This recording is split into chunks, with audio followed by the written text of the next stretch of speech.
Baik, Assalamualaikum warahmatullahi wabarakatuh. Dajahau, Vaneka dan salam sejahtera kepada korang semua. Hari ini aku nak khususkan video ini kepada pasangan-pasangan yang dah berkahwin kat luar sana, okey?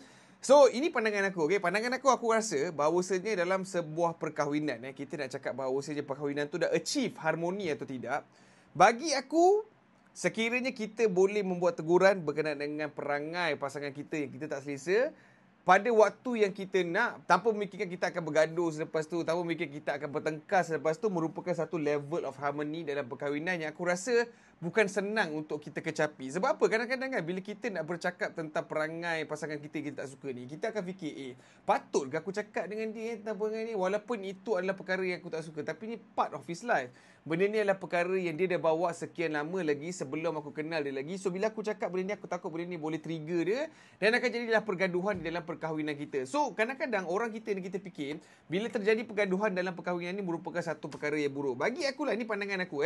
Kadang-kadang bila kita ada perbezaan pendapat, bila kita ada satu benda yang kita tak setuju, ataupun ada satu benda tentang pasangan kita yang kita tak suka, dan bila kita beritahu dia, of course lah pasangan kita ni akan rasa trigger kan, dia akan rasa kena attack dan sebagainya lah. Tetapi sekiranya kita ni, walaupun kita dah rasa tak selesa, bila kita rasa dia tak suka, dan kita pendamkan, dan kita pendamkan, dan 2-3 kali dia buat kau pendam lepas tu tahap, bila benda tu jadi lagi dan kau tak boleh nak pendam lagi, dan benda tu burst, kadang-kadang benda ni akan memberi satu impact yang lebih besar lah.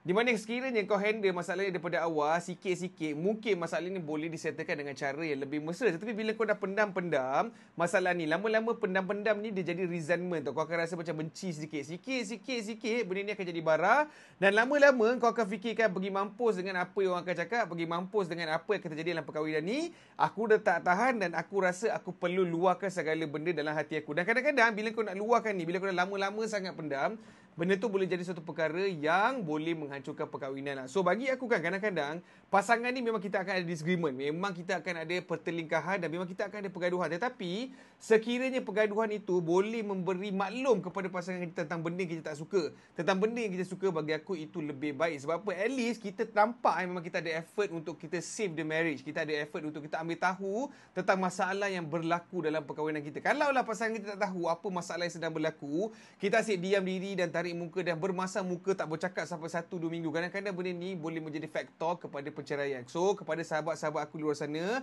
yang masih berdarah muda, yang masih lagi mungkin 30-an, yang belum masuk lagi umur-umur yang korang boleh calm down sedikit.